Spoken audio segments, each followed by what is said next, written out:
In the beginning, Elohim created the heavens and earth. When it was void and formless, before we had dirt. Watch how it works, was water everywhere before we had air. Like a child submerged coming after birth. When Elohim's spirit moved across the face of the waters, he said, let there be light.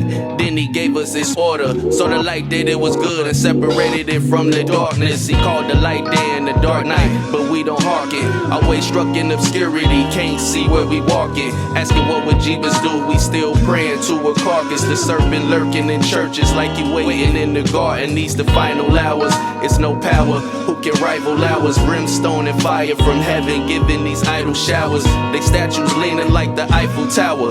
Y'all burnt the touchdown Jeebus to pieces and turned it into powder. Just placing emphasis on lane graven images to get clean and game get blown. Like Sega Genesis, be circumspect, say none of they names and never mention it. You work for y'all that very same day. It came with benefits, feed the poor every day. That's my 401k, deposit righteousness so mercy can be stored in my bank. Need to withdraw some faith to my Yah, I'm praying faithfully. So if you ain't praying to Yah, then please don't pray for me. Yo, I know they won't like this, but light is song for the righteous. Polish his soul just like Moses, where Yahweh showed him his brightness. Think Tom Edison when it comes to the laws of Yah's guidance. Open the scrolls and his writings, all give me solar enlightenment. Starting to let go of the vices that had control of my mindset. Was being cruel to myself, but Yahweh showed me his kindness. They want to close up your iris, I'm here to open your eyelids. Gotta stay focused, be vibrant, don't shut the door, let the light in, let the light in.